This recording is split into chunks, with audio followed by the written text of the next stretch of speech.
BJP নেতৃত্ব যখন তোলাবাজি রুখতে একের পর এক কড়া বার্তা দিচ্ছে, তখন তৃণমূল সাংসদ সৌগত রায় তিনি এই নিয়ে বলছেন যে বিজেপি শুরু থেকেই তোলাবাজি করছে। বিজেপি তলার লেভেলে ডিম ছোড়া পার্টি বেশি, ওদের তো নিজস্ব কর্মী বেশি ছিল না। এখন ডিম ছোড়া পার্টিরা এসে ভিড় করেছে, ওরা শ্রমিক বাবুর কথা শুনবে কেন? এটা মানুষ বুঝবে, তখন দেখা যাবে। স্টার্ট হয়েছে না, পুরো চালু আছে এবং সেটা বাড়ছে। তো আপনাদের সরকার ছিল এই কারণে তো চলে গেল, এর কারা করছে না এই কারণে গিয়েছে আমি বলতে পারবো না, নানা কারণে গিয়েছে। কি হয়েছে, সত্যি ভোট ঠিক হয়েছিল কিনা এগুলো তো আমি জানি না। আমি বলছি হ্যাঁ ছিল, গেছে, কিন্তু এখন আরো বেশি হচ্ছে। তলার লেভেলে অত্যাচার খুব বেশি হচ্ছে। শনিবারের পর রবিবারও নাম না করে সিন্ডিকেট ও তোলাবাজির বিরুদ্ধে দলীয় কর্মীদের একাংশকে বার্তা দিয়েছিলেন রাজ্য বিজেপি সভাপতি শ্রমিক ভট্টাচার্য। প্রমোটারের সঙ্গে যোগাযোগ করলে পার্টি আপনাকে ছাড়বে না, পার্টি কিন্তু আপনাকে রেয়ার করবে না। পুলিশই হোক আর সে বিজেপির কোন নেতাই হোক, কাউকে প্রোটেকশন দিতে গেলে আর মিউনিসিপ্যালিটি অফিসে যাতায়াত বাড়িয়ে দিলে পার্টি তার বিরুদ্ধে ব্যবস্থা নেবে। যা করবে সরকার করবে। অত্যাচার ভুলে যাবেন না। এই অত্যাচারীদের যদি ভুলে যান তাহলে ডিম যেদিকে পড়ছে, ডিম কিন্তু অন্যদিকে ঘুরতে বেশি সময় লাগবে। ফের বেসরকারি ব্লাড ব্যাংকের বিরুদ্ধে অভিযানে নামলো রাজ্য স্বাস্থ্য দপ্তর। এবার হাজরার পিপলস ব্লাড ব্যাংকে হানা দিল রাজ্য ব্লাড ট্রান্সফিউশন কাউন্সিল। এ বিষয়ে নিয়ে আরো বিস্তারিত জানবো। সন্দীপ সরকার এই মুহূর্তে সরাসরি রয়েছেন আমাদের সঙ্গে। সন্দীপ, হাজরার পিপলস ব্লাড ব্যাংক, তার বিরুদ্ধে ঠিক কি অভিযোগ রয়েছে যার ভিত্তিতে অভিযানে নেমেছে রাজ্য ব্লাড ট্রান্সফিউশন কাউন্সিল?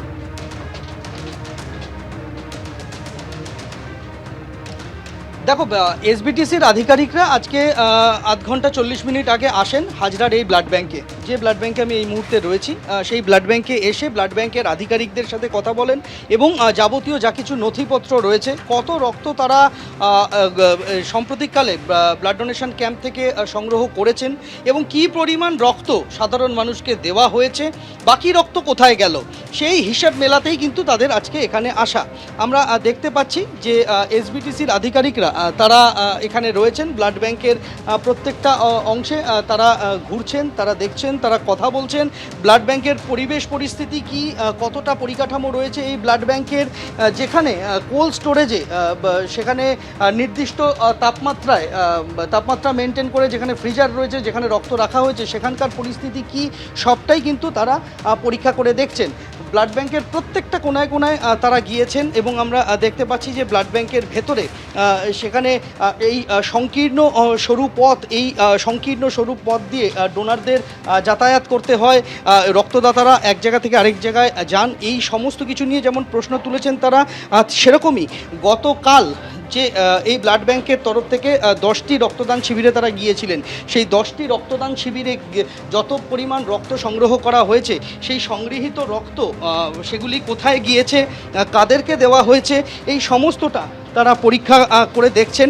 এর পাশাপাশি বিগত 6 মাসে তারা কোথায় কোথায় রক্তদান শিবির করেছেন এবং কত রক্ত তারা সংগ্রহ করেছেন এবং কত রক্ত পাঠানো হয়েছে, এই বিষয়টা তারা পরীক্ষা।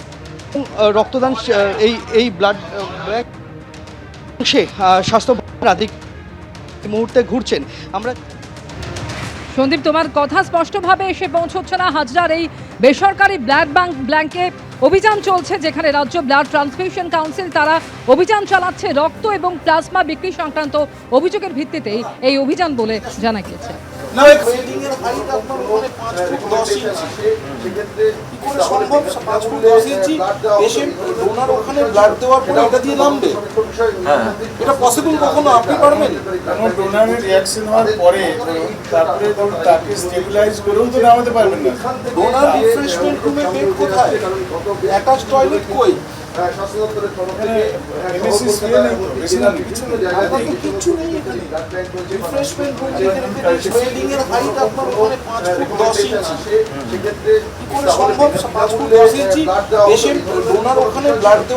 কোথায় লেখা আছে ডবল ব্লাড বেরোলো, তারপরে ম্যাডাম আপনি বলেছেন কোথায় লেখা? ম্যাডাম আপনার নাম?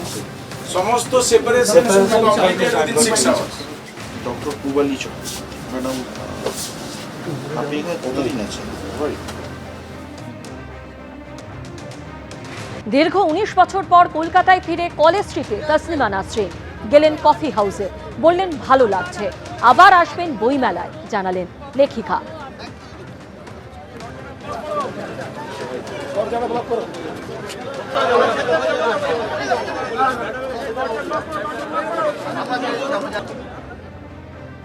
খুবই ভালো লাগছে এদের সঙ্গে দেখা হয়ে। তারপর আমার বই বেরোচ্ছে আত্মজীবনী সমগ্র, এবং আরও বেরোবে।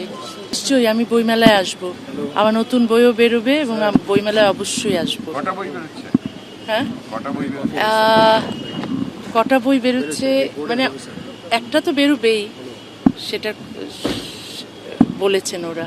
আর এখন যেটা বেরিয়েছে সেটা হচ্ছে আত্মজীবনী সমগ্র 1। এরপর হয়তো আত্মজীবনী সমগ্র 2 বেরোবে এবং নতুন কবিতার বই বেরোবে, নতুন গল্পের বইও হয়তো।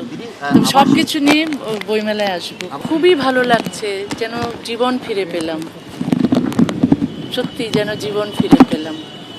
সেই বাংলা ভাষা এবং বাংলা সংস্কৃতির মধ্যেই তো বাঁচতে চাই।